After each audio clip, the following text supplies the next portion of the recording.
Hello students, welcome back to class 11 chapter number 5 states of matter. Okay तो हमने पिछली class में देखा था कि हमें दो फोर्सेस के बारे में पढ़ना है जो फिजिकल स्टेट में चेंजिंग में काम आते हैं, जो पार्टिकल को अट्रैक्ट या रिपेल करती है। तो पहली फोर्स है इंटरमॉलिक्यूलर फोर्सेस। अब हम इंटरमॉलिक्यूलर फोर्सेस के बारे में पढ़ते हैं। ये जो इंटरमॉलिक्यूलर फोर्सेस है ये क्या करती है, ये एक्ट करती है मॉलिक्यूल्स के बीच में, मॉलिक्यूल्स के अंदर नहीं, मॉलिक्यूल्स के बीच में जो फोर्सेस एक्ट करती है उनको बोलते हैं हम लोग इंटरमॉलिक्यूलर फोर्सेस।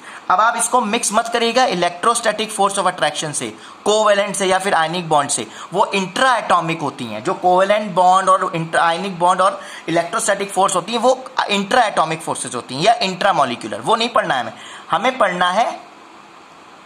हमें पढ़ना है जो इंटरमॉलिक्यूलर फोर्सेस ज्यादातर नोबल गैसेस में पाई जाती हैं। ठीक है, तो हमें ये पढ़ना है। तो एक बार एक डच साइंटिस्ट थे, तो उनको ऑनर देने के लिए उन्होंने गैसेस के ऊपर बहुत अच्छा वर्क किया था, बहुत अच्छा काम किया था। तो उनको ऑनर देने के लिए, उनको रिस्पेक्ट देने के लिए उन्होंने उस फोर्सेस का नाम, जो फोर्सेस अट्रैक्ट और रिपल्सिव के बारे में बताती है मॉलिक्यूल्स के बीच में, उनका नाम उनके साइंटिस्ट के नाम पे रख दिया वैन डर वाल। रिस्पेक्ट करिए, रिस्पेक्ट। ओके, तो ये फोर्सेस होती हैं। तो इसके अंदर हमें पढ़नी है डिस्पर्जन फोर्स। वैन डर वाल के अंदर आती है पहली फोर्स डिस्पर्जन फोर्स। इसको हम लोग लंदन फोर्सेस भी बोलते हैं। ये इसको ध्यान से समझिएगा, इससे एक आध नंबर में क्वेश्चन आ जाता है मेरे प्यारे बच्चों। अच्छे से देखिए। अब आपने चैप्टर नंबर 4 में केमिकल बॉन्डिंग में पोलर और नॉन पोलर के बारे में पढ़ा था। पोलर में जो डाइपोल मूवमेंट होता है वो जीरो नहीं होता है और नॉन पोलर में जीरो होता है। ओके, अब ये कैसे देखिए, जो आपके पोलर सब्सटेंस होते हैं, डाइपोल मूवमेंट आपको पता है वेक्टर क्वांटिटी है, तो जो पोलर सब्सटेंस होते हैं इनके ऊपर पार्शियली पॉजिटिव और पार्शियली निगेटिव चार्ज आ जाता है। इनके ऊपर कौन सा चार्ज आ जाता है? पार्शियली पॉजिटिव और पार्शियली निगेटिव। ओके,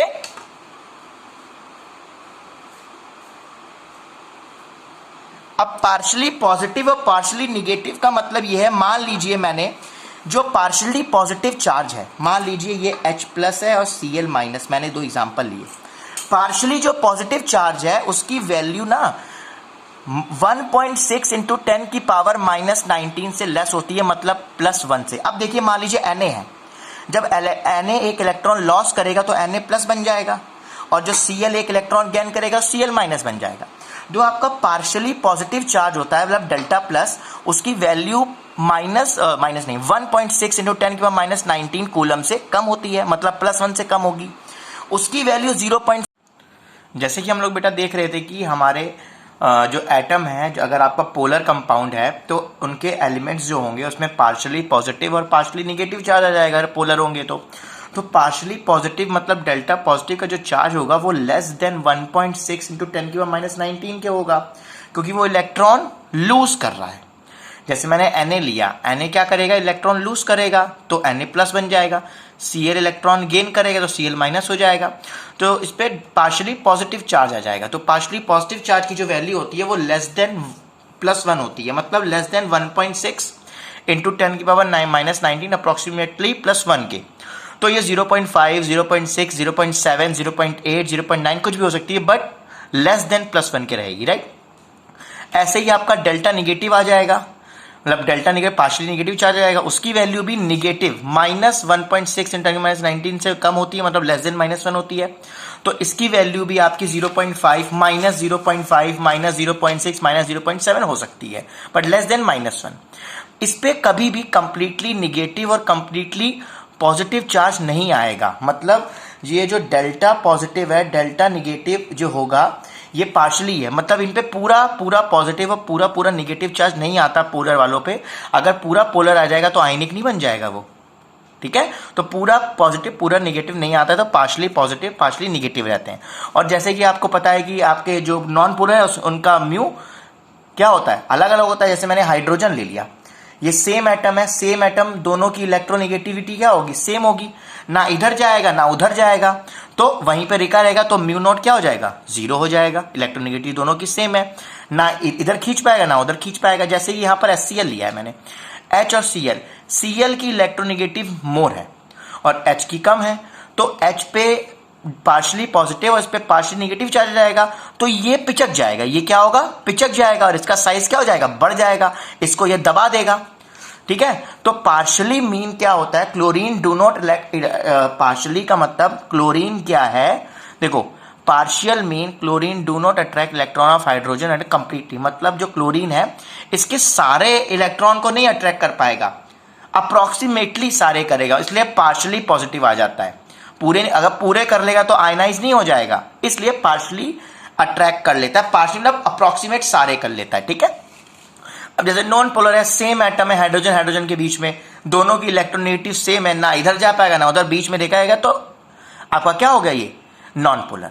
अब जैसे कि मैंने आपको बताया डिस्पर्जन फोर्सेस और लंदन फोर्सेस, ये जर्मन साइंटिस्ट फ्रिट्ज लंदन ने दिया था, फ्रिट्ज लंदन ने दिया था। ओके, और ये फोर्सेस मोस्टली अट्रैक्शन पे होती हैं, ये फोर्सेस जो लंदन फोर्सेस होते हैं दो मॉलिक्यूल के बीच में अट्रैक्शन पे डिपेंड करती है, अट्रैक्शन के बारे में बताती हैं कैसे अट्रैक्शन हो रहा है उनके बीच में, फ्रिट्ज साइंटिस्ट लंदन ने दिया था। ठीक, अब जैसे कि इन्होंने दूसरा पॉइंट बोला कि it acts only in between non polar molecules और नॉन पोलर एटम, ये सिर्फ नॉन पोलर मॉलिक्यूल्स और नॉन पोलर एटम के बीच में रिएक्ट करता है, होता है, और जिनका म्यू जीरो होता है, डायपोल मोमेंट जीरो होता है। जैसे मेरे पास ये मान लीजिए एक एटम है, इसके अराउंड न्यूक्लियस घूम रहा है, अब इसका म्यू जीरो, ये सिमेट्रिकल है, क्या है, ये सिमेट्रिकल है। सिमिलरली हमने एक नॉन पोलर लिया, ये हमारे पास पॉजिटिव चार्ज है, न्यूक्लियस है, उसके अराउंड न्यूक्लियस घूम रहा है बी।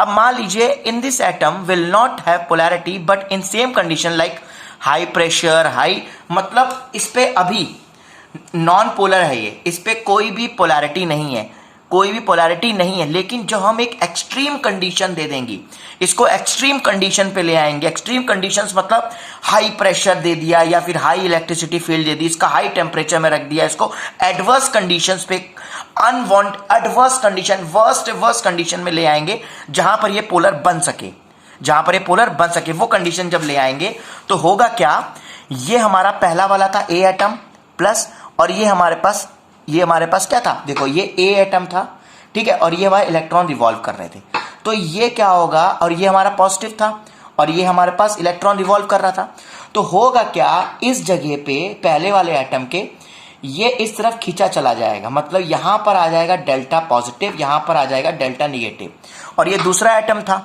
दूसरा एटम भी इसकी तरफ खींचा चला जाएगा, इसका साइज, इलेक्ट्रॉन का साइज लार्ज, बड़ा होता चला जाएगा, जैसे ये आपको दिखाई दे रहा है, ऐसे होता चला जाएगा, और ये बीच वाला पिसता चला जाएगा, दबता चला जाएगा, तो ये पार्शली पॉजिटिव हो जाएगा इस तरफ पार्शली निगेटिव।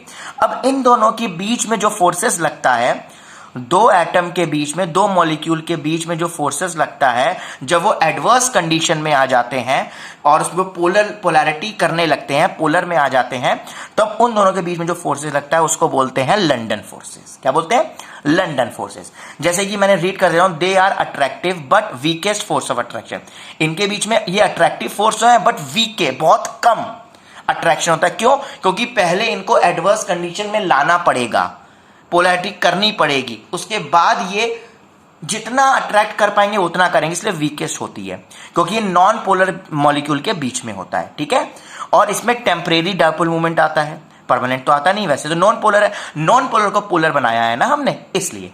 ठीक है, और ये मोस्टली नोबल गैसेस में होती है, ये लंदन फोर्सेस ज्यादातर इनर्ट और नोबल गैसेस में पाई जाती हैं, इनर्ट और नोबल गैसेस में पाई जाती हैं। ठीक है, और जैसे कि आपको पता है नॉन पोलर का म्यू नॉट जीरो होता है। अब एग्जांपल मैंने लिया ऑक्सीजन के बीच में इन दोनों की इलेक्ट्रोनेगेटिविटी सेम है, ना ये इधर लेफ्ट में जा पाएगा ना दाएं में, दोनों रुके रहेंगे, तो म्यू क्या हो गया, जीरो हो गया।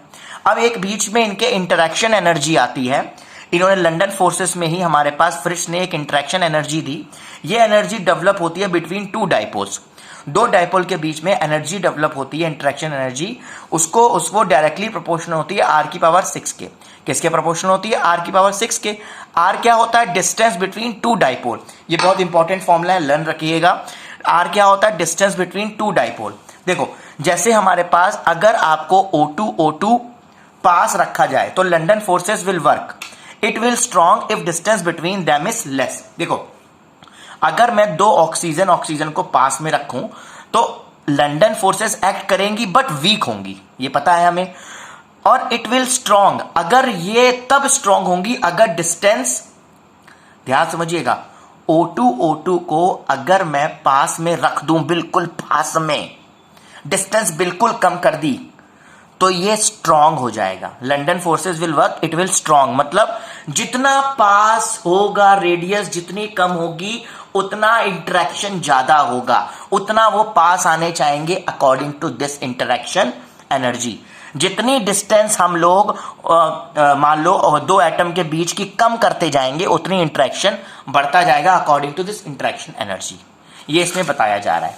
तो ये बोल रहा है कि these force effective only up to, ये फोर्सेस सिर्फ 500 pm तक होते हैं। ये फोर्सेस इफेक्टिव है सिर्फ 500 pm तक। मान लीजिए ये Cl एटम है और ये दूसरा एटम है Cl का, इन दोनों की अगर डिस्टेंस आ गई 6 pm पिकोमीटर, 600 पिकोमीटर आ गई, तो लंदन फोर्सेस यहां पर एक्ट नहीं करेंगी, क्योंकि लंदन फोर्सेस सिर्फ इफेक्टिव कितने के लिए हैं, कितनी डिस्टेंस के लिए, 500 पिकोमीटर के लिए। ठीक है, आई होप कि आपको इतना टॉपिक समझ में आया होगा। नेक्स्ट क्लास में नेक्स्ट टॉपिक पढ़ेंगे। Till then bye bye, take care, have a nice day.